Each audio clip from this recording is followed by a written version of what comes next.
जहाँ बॉलीवुड सेलिब्रिटीज सत्ता और पैसे के गुलाम बने फिरते हैं, वहाँ बहुत कम स्टार्स ऐसे होते हैं जो ना सिर्फ सिस्टम के खिलाफ खड़े होने की हिम्मत रखते हैं बल्कि उसके खिलाफ बगावत करना चुनते हैं। आप में इतनी कड़वाहट क्यों है? आप में इतनी बिटरनेस क्यों है? Because I'm rebel, I'm a fighter. Jubin Garg उन्हीं कुछ बागियों में से एक थे। असम में दोस्तों 19 सितंबर 2025 का दिन हमेशा के लिए इतिहास में दर्ज हो गया है। उस दिन समुद्र की लहरों ने सिर्फ एक इंसान को ही नहीं बल्कि एक पूरी पीढ़ी की आवाज को अपने अंदर समा लिया। जुबीन गर्ग का नाम हर गली नुक्कड़, हर त्योहार, हर दिल की धड़कन में बसा था। जैसे ही जुबीन गर्ग की मौत की खबर आई, पूरा आसाम थम गया। कॉलेज स्टूडेंट से लेकर सिक्योरिटी में तैनात पुलिसमैन, सोशल मीडिया इन्फ्लुएंसर से लेकर ऑफिस जाने वाले लोग, कोई भी अपने आंसुओं को रोक नहीं पाए। ऑफिसेज बंद हो गए, सरकार को 3 दिन की ऑफिशियल मॉर्निंग अनाउंस करनी पड़ी। और जब जुबीन की बॉडी आसाम पहुंची तो इसकी एक झलक पाने के लिए लाखों लोग सड़कों पर आ गए। 23 सितंबर को इनके अंतिम संस्कार में भारत के इतिहास में रिकॉर्ड ब्रेकिंग भीड़ देखने को मिली। इतनी संख्या में लोग आए थे, किसी ने ये एक्सपेक्ट नहीं किया। अगर आप आसाम से नहीं है तो आपके मन में सवाल उठेगा, क्यों? आखिर एक सिंगर की मौत पर पूरा राज्य क्यों ठहर गया? इसका जवाब है दोस्तों, क्योंकि जुबीन सिर्फ एक सिंगर नहीं थे।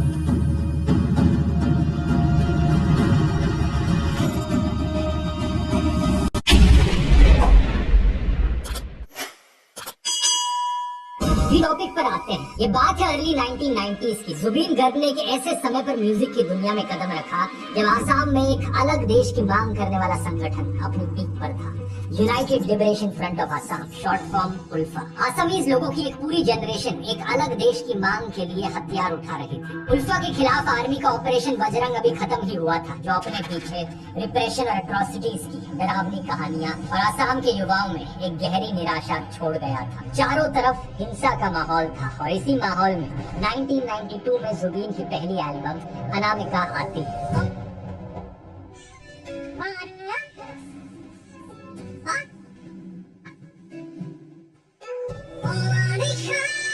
इन लोगों में एक नई उम्मीद जगाती है। प्यार, निराशा और होप को लेकर उनकी मेलोडीज आसाम में चल रहे वायलेंस के बीच एक ताजी हवा की तरह। इनके गानों ने एक पूरी जनरेशन को प्यार के बारे में सिखाया।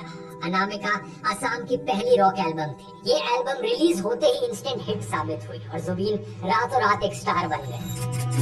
अगले कुछ सालों में जुबीन एक के बाद एक हिट देते गए और पूरी तरीके से आसाम के लोगों की इमेजिनेशन पर छा गए। खास तौर पर युवाओं में इनकी लोकप्रियता सबसे ज्यादा थी। जुबीन के गाने आसाम की वादियों, खेतों और चाय के बागानों में गूंजने लगे। हर मौके के लिए जुबीन का एक गाना था और इन गानों ने लोगों को निराशा के बावजूद अपनी जमीन और अपने कल्चर से प्यार करने की वजह दी। कहा जाता है कि 1990s में आसाम को जुबीन की जरूरत थी। उन्हें एक ऐसा सिंगर चाहिए था जो उनकी कॉन्ट्रडिक्शंस, उनकी इनसिक्योरिटी और उनके कल्चरल प्राइड को गानों के जरिए बयां कर सके।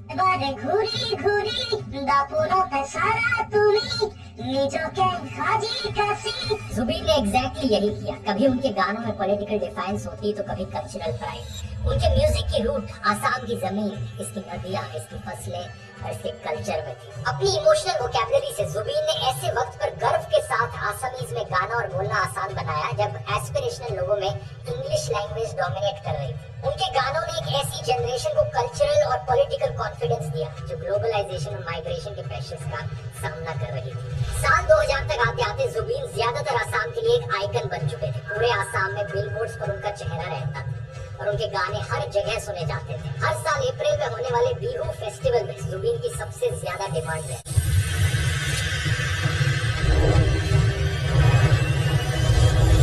इसी बीच जुबीन बॉलीवुड में काम करने के लिए मुंबई भी पहुंचे और 2006 में गैंगस्टर फिल्म के या अली गाने ने उन्हें देश भर में फेमस कर दिया। आसाम से बाहर ज्यादातर लोग उन्हें इसी गाने के लिए जानते हैं, लेकिन इसके अलावा भी उन्होंने क्रिश में दिल तू ही बता जैसे कई और हिट गाने भी दिए थे। लेकिन सबसे दिलचस्प बात यह है कि जब वो बॉलीवुड में अपने करियर में अपनी पीक पर थे, तभी उन्होंने मुंबई को छोड़ दिया और आसाम वापस आ गए। एक इंटरव्यू में उन्होंने कहा कि बॉलीवुड में बहुत एटीट्यूड है। जुबीन ने कहा कि आसाम में वो एक राजा की तरह है। राजा को कभी भी अपना किंगडम छोड़ना नहीं चाहिए। कुल मिलाकर इन्होंने 40 से ज्यादा भाषाओं में 38,000 से ज्यादा गाने रिकॉर्ड किए। आसामीज और हिंदी के अलावा यहाँ पर तेलुगु, तमिल, मलयालम, नेपाली, भोजपुरी, बंगाली और नॉर्थ ईस्ट की ऑलमोस्ट हर एक भाषा शामिल थी। ये 12 अलग अलग म्यूजिकल इंस्ट्रूमेंट्स भी प्ले कर सकते थे, लेकिन ट्रेजेडी ये है कि इतने टैलेंट के बावजूद, इतने सारे अलग अलग गाने रिकॉर्ड करने के बावजूद इन्हें बहुत कम पैसे मिलते थे। इनके मैनेजर सिद्धार्थ शर्मा ने रिवील किया कि इनके 38,000 रिकॉर्डेड गानों के राइट्स प्रोडक्शन हाउसेज और म्यूजिक कंपनीज के पास थे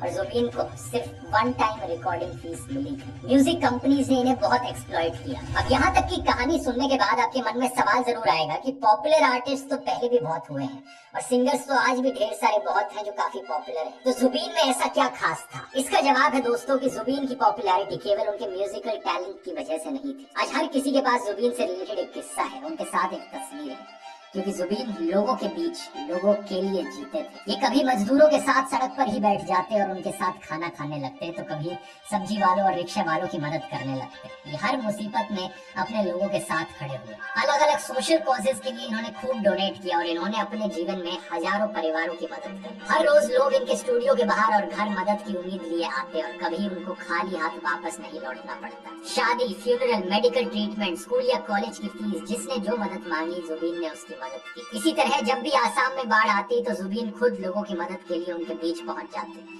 लोगों से कपड़े, मेडिसिन और फाइनेंशियल हेल्प इकट्ठा करके बाढ़ पीड़ितों को देते। ऐसे ही जब कोविड पैंडेमिक के दौरान हॉस्पिटल बेड्स की कमी होने लगी तो जुबीन ने गुवाहाटी में अपने 2 मंजिल के घर को कोविड केयर सेंटर में बदलने का ऑफर दे दिया। कई रिपोर्ट्स के अनुसार जुबीन ने 15 अंडर प्रिविलेज बच्चों को भी अडॉप्ट किया हुआ था। इनमें से एक बच्ची थी काजली। एक दिन जुबीन काम से वापस लौट रहे थे, तभी उन्होंने काजली को देखा। वो डोमेस्टिक हेल्प के तौर पर काम कर रही थी, जहाँ उसे लगातार अब्यूज किया जा रहा था। तो जुबीन से देखा नहीं गया और उन्होंने न केवल काजली को रेस्क्यू किया बल्कि उसे अडॉप्ट करके कोर्ट में लीगल बैटल भी लड़ा और जीते। अंडर प्रिविलेज लोगों की मदद करने और हर मुसीबत के समय अपने लोगों के साथ खड़े होने के कारण जुबीन लोगों के रियल लाइफ हीरो बन गए। लेकिन ये सिर्फ कोई फिल्मी हीरो नहीं थे, जुबीन एक बागी भी थे, एक रेबेल जो पावर में रहने वालों से हमेशा सवाल करते, चाहे वो पॉलिटिकल हो या रिलीजियस। आप में इतनी बिटरनेस क्यों है? Because I'm a rebel, I'm a fighter, I'm always a fighter, I'm not a politician, I'm a fighter।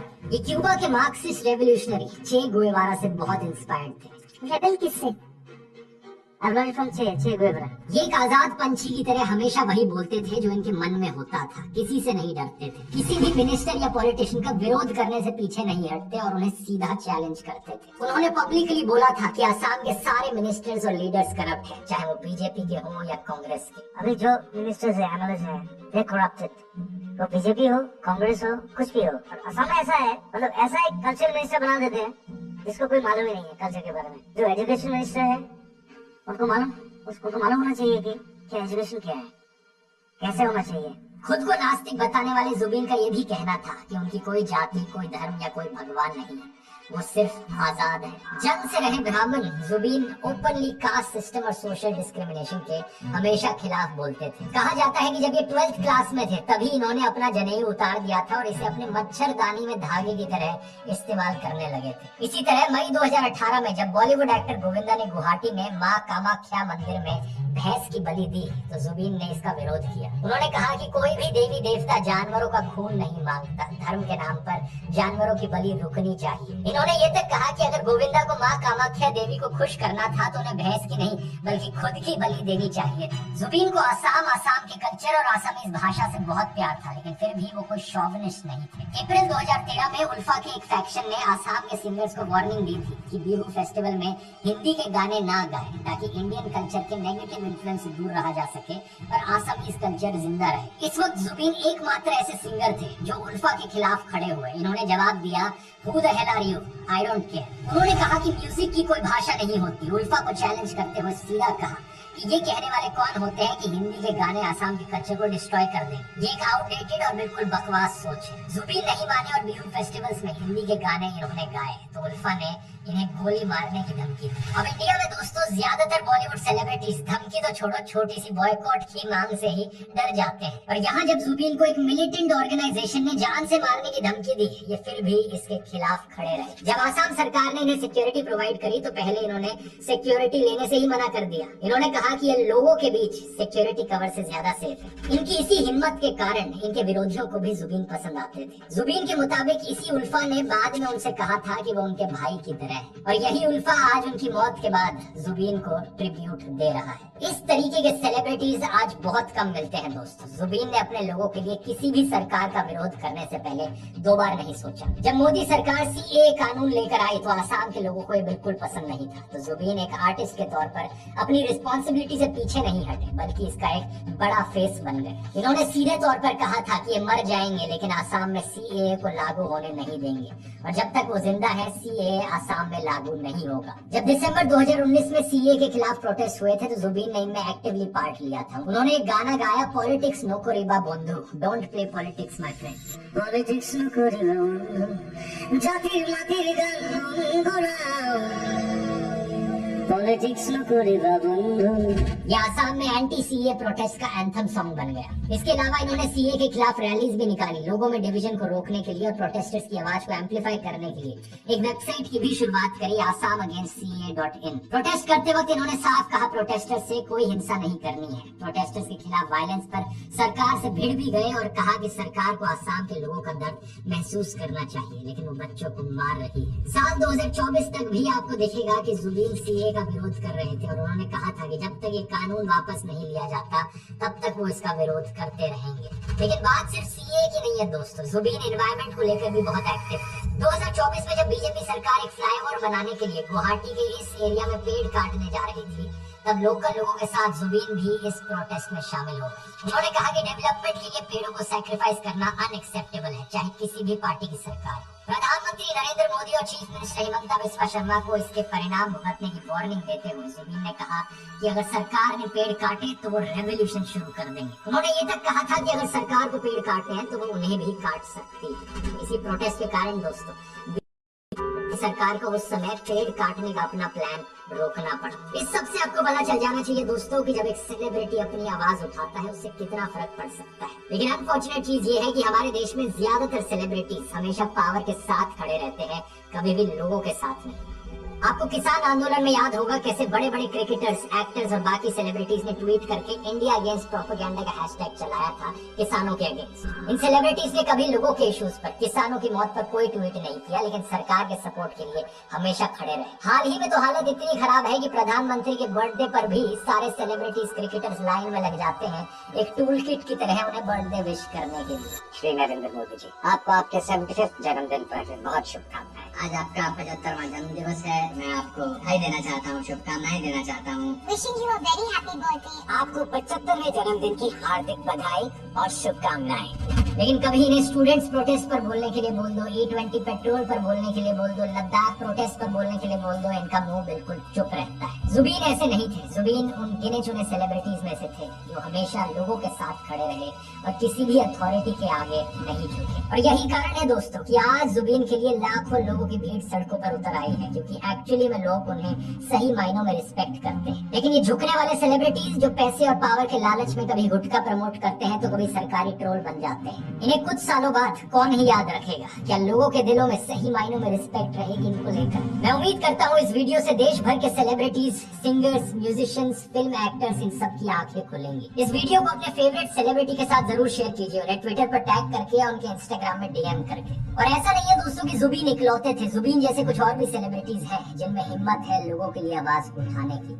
कम है लेकिन कुछ जरूर है, जैसे कि दिलजीत दोसांझ किसान आंदोलन के समय अपने लोगों के हमेशा साथ खड़े रहे, सोशल मीडिया पर उन्हें लगातार डिफेंड किया, सिंघू बॉर्डर पर जाकर ये आंदोलन में भी शामिल हुए। इसी तरीके से नसरुद्दीन शाह और प्रकाश राज जैसे लेजेंडरी एक्टर्स हैं जो स्टेट स्पॉन्सर्ड वायलेंस और हेट को लगातार क्वेश्चन करते हैं। इसी तरह से एक्टर सोनू सूद भी, जिन्होंने लॉकडाउन के समय हजारों माइग्रेंट वर्कर्स को खाना दिया, सही सलामत उनके घर पहुंचाया और अब किसी न किसी तरह से लोगों की मदद करते रहते हैं। और इन्हीं की तरह थे जुबीन। जहां पॉलिटिक्स ने लोगों को डिवाइड किया है, वहीं जुबीन ने आसाम को यूनाइट किया है। पिछले कुछ सालों में आसाम की राजनीति लोएस्ट पॉइंट पर पहुंच गई थी, चारों तरफ नफरत थी, लेकिन फिर भी जुबीन की मौत ने पूरे आसाम को एक कर दिया।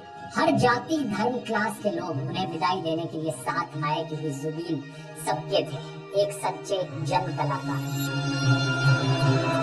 उम्मीद करता हूँ ये वीडियो आपको इन्फॉर्मेटिव लगा होगा।